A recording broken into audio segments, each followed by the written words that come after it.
Wisdom, it's that double-edged sword we all hear about, right? It can be a total game changer, giving us incredible art, deep philosophy, and groundbreaking science. But let's be real, it can also feel like a heavy weight on your shoulders, especially for those who see the world in ways others can't even imagine. History shows us time and again that the brightest minds often tread lonely paths, and with great understanding comes a unique kind of burden. Consider Socrates, the father of Western philosophy, the man who challenged the assumptions of ancient Athens, who sought truth through relentless questioning, who laid the foundations for critical thinking. And yet, Socrates was condemned to death by the very society he tried to enlighten, forced to drink hemlock for the crime of corrupting the youth with his wisdom. His insights illuminated the path to knowledge, but they also led him to his doom. Or take Galileo Galilei, whose telescopes revealed the true nature of the cosmos,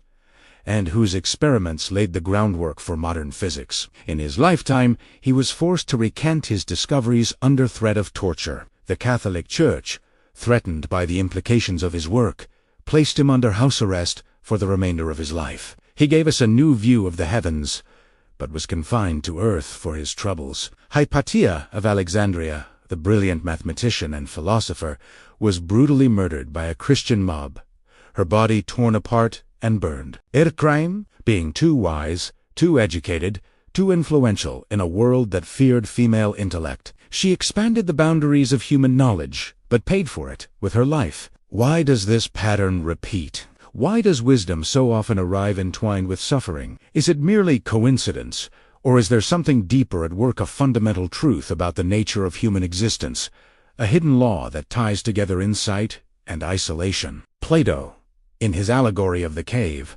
warned that society is suspicious of those who see beyond its illusions. He compared philosophers to individuals who have glimpsed reality outside the cave and return to tell others that the shadows on the wall are mere projections. The cave dwellers, Plato suggested, do not greet this news with gratitude. They respond with hostility.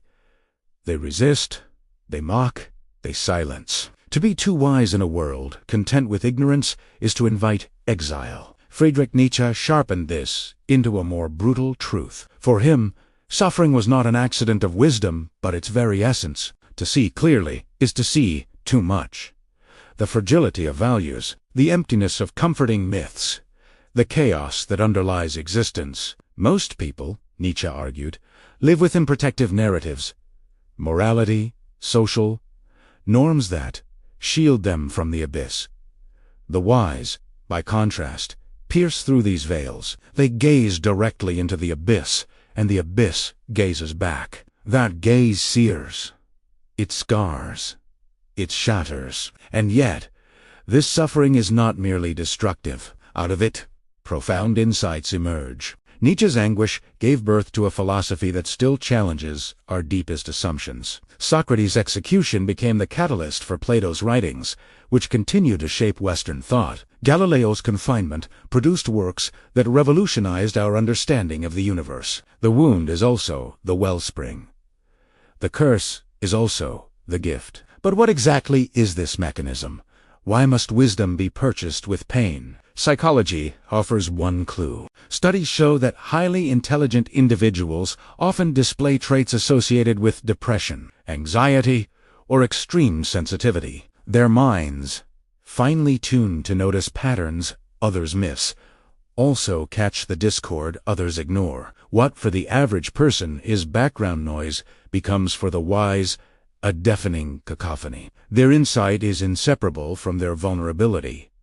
Sociology provides another perspective. To be wise is to question norms, to challenge traditions, to step outside the herd. But the herd punishes difference. Socrates was executed not for crimes, but for questions. Galileo was silenced, not for falsehood, but for truth. Every age flatters itself as enlightened, yet every age persecutes its visionaries. To be ahead of one's time is to be condemned by one's time. And so wisdom becomes a paradox. It opens doors to truths that expand life, but those truths can be unbearable to the one who sees them. It grants the capacity to reshape the world, but the world resents the Riche. It produces insights that transcend generations, but it leaves the wise isolated in their own. This paradox extends beyond individuals.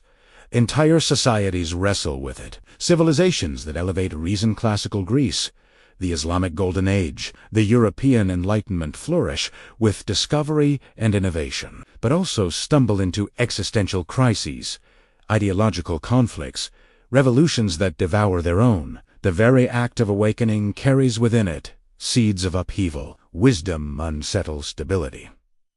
Awareness disrupts complacency. Nietzsche, again, provides a radical perspective. He insisted that life is not meant to be comfortable, peaceful, or even happy in the conventional sense. Life is struggle, conflict, overcoming. Greatness arises not from tranquility, but from tension, from the ability to rest, meaning out of suffering. The wise suffer not because they are cursed, but because they are most alive. They feel existence in its rawest form. This raises a disturbing but profound question. Is the suffering of the wise a price worth paying for the enlightenment they bring to humanity? Would we trade Socrates' insights for his life? Would we erase Galileo's anguish if it meant erasing his discoveries? Would we silence Hypatia's voice if it meant silencing her mathematics? These are not easy questions, but they force us to confront the ambivalence of the human condition. And yet, there is another layer still. Perhaps the true tragedy is not that wisdom causes suffering, but that societies fail to protect their visionaries. Socrates was not doomed by his mind alone, but by the intolerance of a threatened elite. Galileo was not destroyed by his observations, but by a culture that feared change. Hypatia was not undone by numbers, but by a society that could not accept female brilliance. Maybe the curse of wisdom is not inevitable, it is historical, social, cultural. Perhaps the wise suffer because we allow them to. This insight forces a mirror back onto us. When we glorify the suffering of the wise, do we comfort ourselves in our neglect? Do we romanticize their pain to excuse our indifference? Is it not possible that greatness need not always bleed that? If we built societies of openness and compassion, the same flames that consume visionaries could illuminate without destruction. Nietzsche would scoff at such hope. For him, suffering was not to be eliminated, but embraced. His doctrine of amour, love of fate, calls us not to wish for a painless life, but to affirm even the pain as necessary, as meaningful part of the great dance of existence. The wise are cursed because life itself is cursed, but that curse is also the condition of creation. To reject the pain is to reject the possibility of greatness. So we are left in tension between two possible interpretations. On one hand, the curse of wisdom may be structural, unavoidable, written into the fabric of what it means to see too much and feel too deeply. On the other hand, it may be social, contingent, something we amplify through fear and ignorance. Perhaps the truth lies in both. The abyss is always there, but whether we let our visionaries fall into it or help them build bridges across is up to us. In the end, the story of wisdom is not a simple tale of blessing or curse.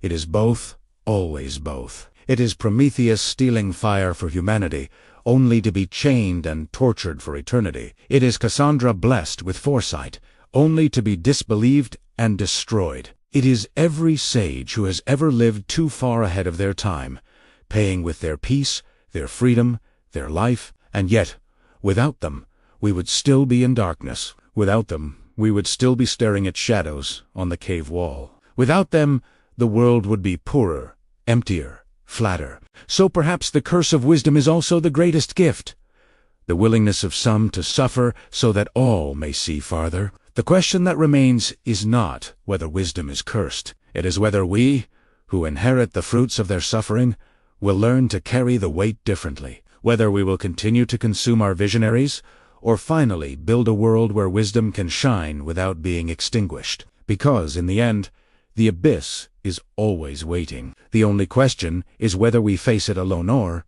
together.